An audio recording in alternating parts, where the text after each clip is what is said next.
Hello, I'm Ollie, and this is Criminolly, where I talk about crime, pulp, horror, that kind of thing.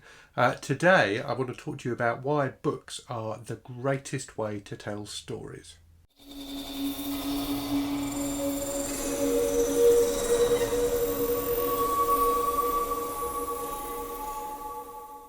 So the history of storytelling obviously is a very long one. I don't claim to be an expert on it, but I guess it started with people telling stories to each other.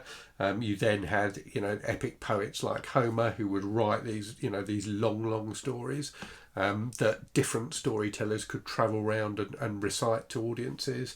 You've got theatre as a great way of telling stories in Greek and Roman times. And through Elizabethan England and things like that, and then the birth of the novel in the kind of Victorian period as a means for people to be able to experience stories without there having to be anyone else directly involved. So tie that in with the printing press, and suddenly you've got stories that individuals could just buy and read. And then obviously in the early 20th century, you've got the growth of film.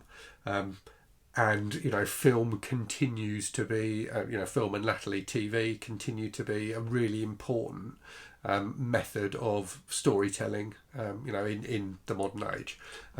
In fact, I would argue probably that TV today TV is probably the most important or the most popular, most beloved form of storytelling. Not necessarily for me personally, but generally in our society. But I think books do it better, and let me tell you why. And it comes down to two things really, and I think they're kind of related. But the two things are like creative freedom and money, and like the cost of entry to the market, I guess.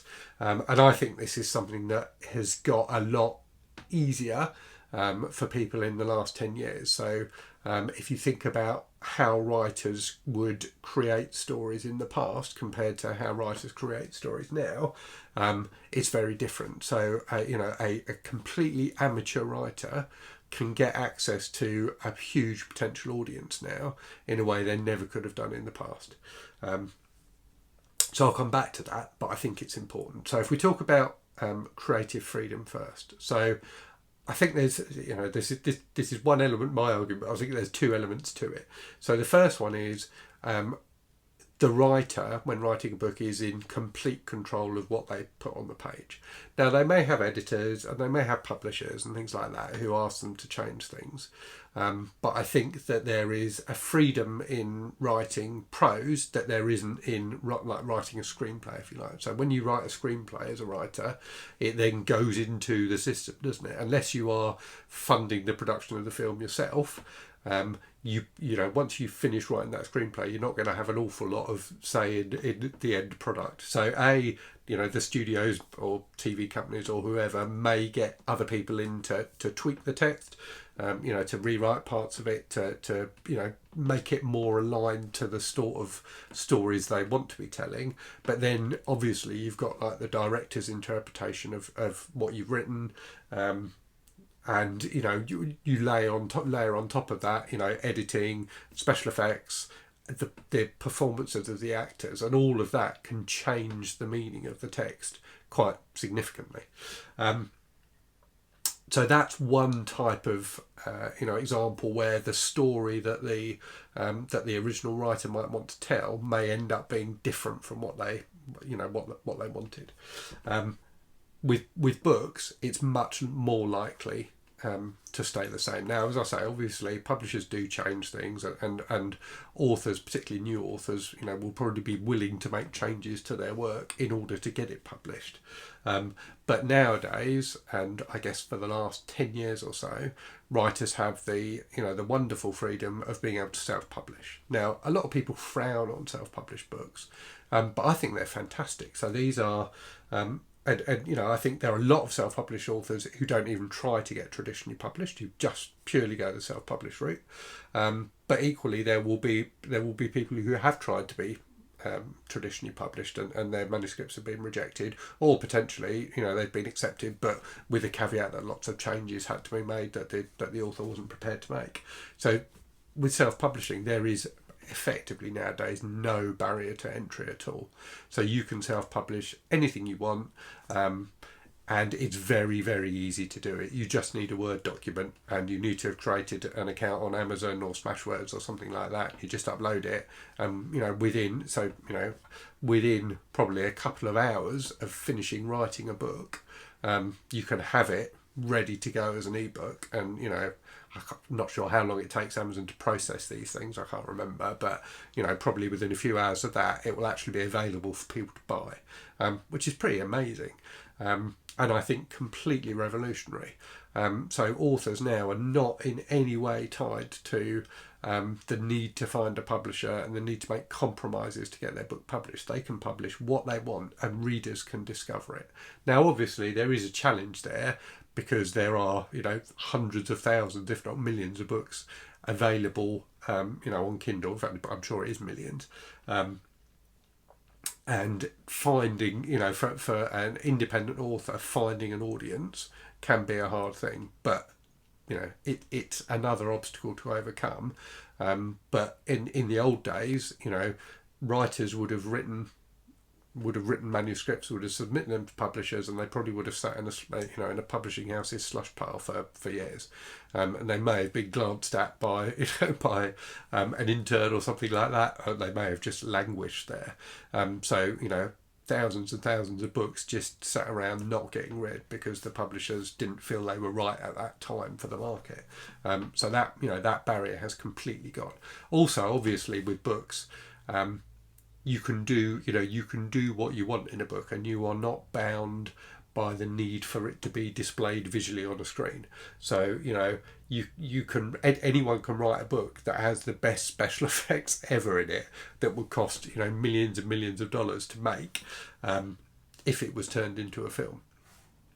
And so to come on to my second point about money, I think that's even more important in filmmaking than it is in publishing. So, as I said, independently published authors may find it difficult to find an audience, but at least they can get it out there. Whereas if you're a filmmaker, the difference between an amateur filmmaker and a professionally made film, like a studio film, is vast. So clearly there have been some fantastic, really low budget, movies made over the years. Often, it seems to me, or often the ones that gain popularity are horror films, which is great for me because I love horror films and I love low budget films. But movies like Peter Jackson's Bad Taste, like Sam Raimi's Evil Dead, like the Blair Witch Project.